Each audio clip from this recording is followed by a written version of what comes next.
फॅमिलीचं अगदी मनापासून स्वागत करते। तुम्ही सर्वजण कशा आहात? मस्त आहात? आजचा दिवस तुम्हाला खूप छान आरोग्याचा जाऊ दे हीच बाप्पाच्या चरणी प्रार्थना। सर्वांना शुभ सकाळ। किती वाजलेले आहेत? 11:30 वाजलेले आहेत आणि मी आज करणार आहे कोथिंबीर पुरी। बुधवारच्या बाजारातून ना मी कोथिंबीर आणलेली,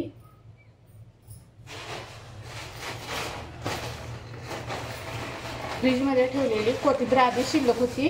मी म्हटलं पहिला ती वापरावं। किती छान आहे कोथिंबीर, 10 रुपयाला मिळाले मला। 2 पेंड्या घेतलेल्या आहेत। मात्र ठेवून मात्र होणार म्हणून मी करणार आहे कोथिंबीर पुरी। आज मंगळवार आहे, खूप छान राहिलेली आहे। म्हटलं चला आता कोथिंबीर पुरी करूया। चटपटीत कोथिंबीर पुरी किती छान राहिली बघा, छान राहिलेली आहे। बाहेरनं काही आणायची गरज नाही। जे आपल्या घरात उपलब्ध साहित्य आहे त्या साहित्यातूनच मी कोथिंबीर पुरी करणार आहे। चला ही नीट करून घेते आणि स्वच्छ धुवून घेते। आणि जरा ठेवली असती तर खराब झाली असती, तर आणल्या तशीच कोथिंबीर आहे बघा, किती छान राहिलेली। चला मी स्वच्छ करून धुवून चिरून घेते। सूर्याची पूजा पण झालेली आहे, माझा सगळा स्वयंपाक पण झालेला आहे, दाखवते तुम्हाला। बघा इथं शेपूची भाजी केलेली आहे,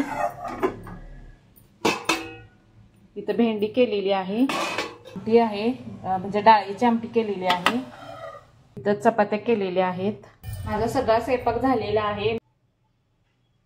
मी आलं, लसूण, कोथिंबीर आणि जिरं हे चेचून घेतलेलं आहे। जर तुम्ही लहान मुलांसाठी जर करत असला तर एखादी मिरची घ्या, नाही घेतली तर सुद्धा चालते, आपण नंतर मिरची पूड घालणारच आहोत। आणि इथं मी अर्धी वाटी रवा घेतलेला आहे। रवा ह्यासाठी घेतलेला आहे की कोथिंबीर पुरी खुसखुशीत व्हावं म्हणून घेतलेला आहे रवा। इथं मी 4 चमचे गरम करायला ठेवलेला आहे, कडकडीत आपल्याला मोहन लागणार आहे। कोथिंबीर मी स्वच्छ धुवून चिरून घेतलेली आहे, एकदम बारीक चिरायची, देठ अजिबात घेतलेले नाहीयेत। इथे एक परात घ्यायची, इथे मी गव्हाचं पीठ घेतलेलं आहे, 5-6 वाट्या घेतलेला आहे मी। एक मोठा चमचा मी म्हणजे 1 वाटी बेसनचं पीठ घेतलेलं आहे। ही बारीक चिरलेली कोथिंबीर घालायची, हे आपण वाटण केलेलं घालायचं, ह्यामध्ये चवीपुरतं मीठ घालायचं, यामध्ये मी जराशी साखर घेणार आहे, 1 चमचा साखर घेतलेल्यामध्ये रवा घालायचा, ओवा घेतलेला आहे, यामध्ये तीळ घालायचं, मिरची पूड घ्यायची, फक्त कलर साठी मिरची पूड, साखर जर आवडत असली तर घाला, नाही घातली तर सुद्धा चालते। आता ह्यामध्ये कडकडीत तेल वतायचं,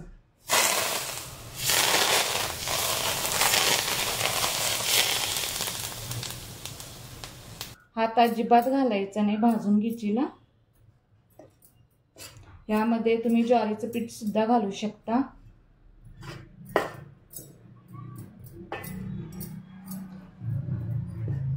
कोथिंबीर पुरीला खूप छान चव येते म्हणून बेसनचं पीठ घालायचं। तेल सगळं असं मिक्स व्हायला पाहिजे, गार झाल्यावरच करायचं, पण कडक आपण तेल घातलेलं असते। मिक्स सगळं करून घ्यायचं।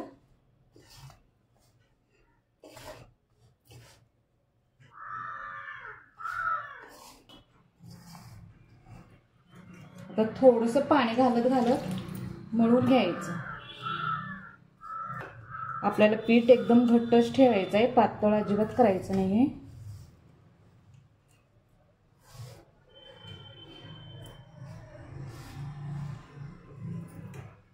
असं थोडंसंच पाणी घालायचं।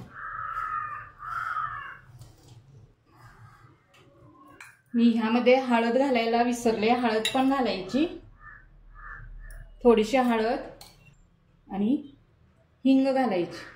हे आपण पीठ ज्यावेळेला मळायला घेतो ना त्यावेळेलाच घालायचं, तेव्हाच हळद आणि हिंग घालायचं। मी विसरलो, मी आता घातलेला आहे, तुम्ही त्यावेळेला घाला, ज्यावेळेला आपण पीठ सगळं मिक्स करतो ना त्यावेळेला घाला।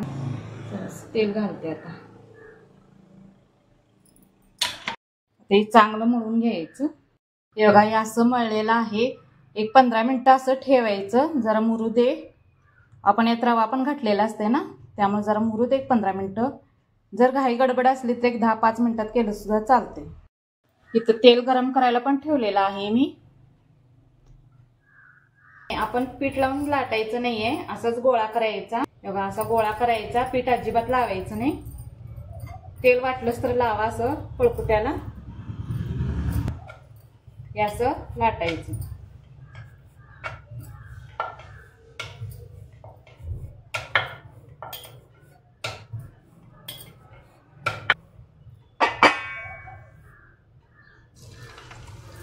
असं लाटून जरी ठेवला आणि नंतर तळला तर सुद्धा चालते.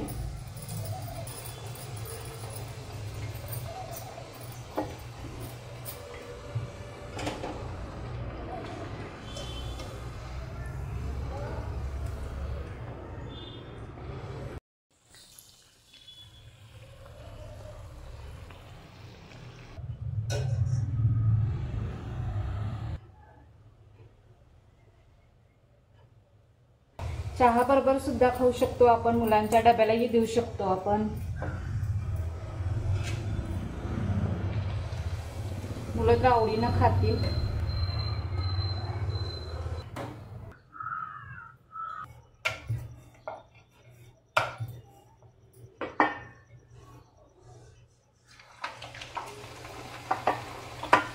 इकडं तेलात सोडायचं आणि इकडं लाटायचं, म्हणजे भराभरा होऊन जाते.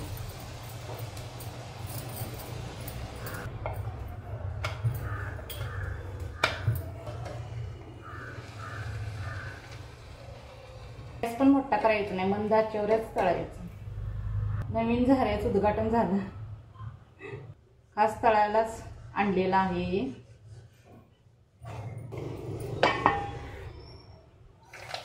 तेलामध्ये सोडताना की नाही शिस्तात सोडायचं, मात्र भाजून घ्यायची. म्हणूनच बारीक गॅस करून लाटायचं, म्हणजे इकडं आपली पुरी होत्या, इकडे लाटणं पण होते.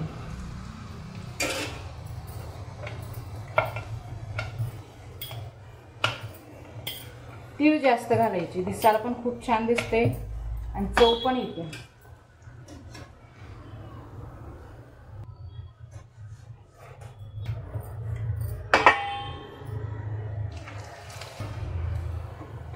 जर तेल पण तापलं ना भराभरा होते. ज्यावेळेला तुम्ही पीठ मळताय ना त्याला तूप कडवून घातलं तर सुद्धा चालते. सगळ्याच पुऱ्या अशा करून घ्यायच्या. आता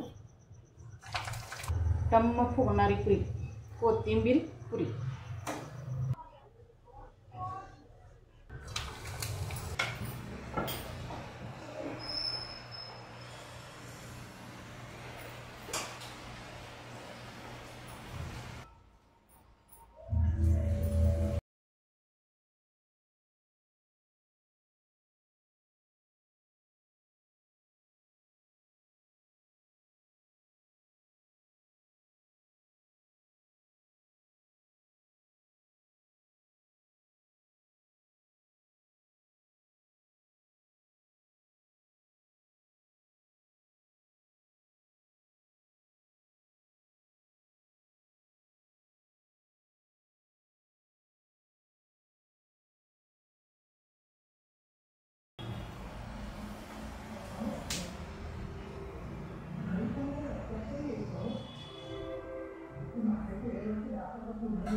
चला ताईनो, इथंच व्हिडिओ सेंड करते. हा जर व्हिडिओ आवडला असेल तर लाईक करा, शेअर करा, सबस्क्राईब करा. पुढच्या व्हिडिओमध्ये भेटूया. सर्वांना बाय.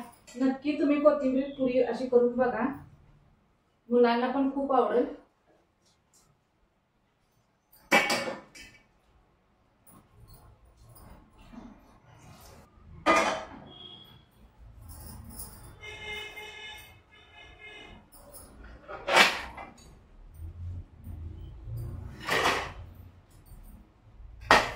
चमचमीत कोथिंबीर पुऱ्या.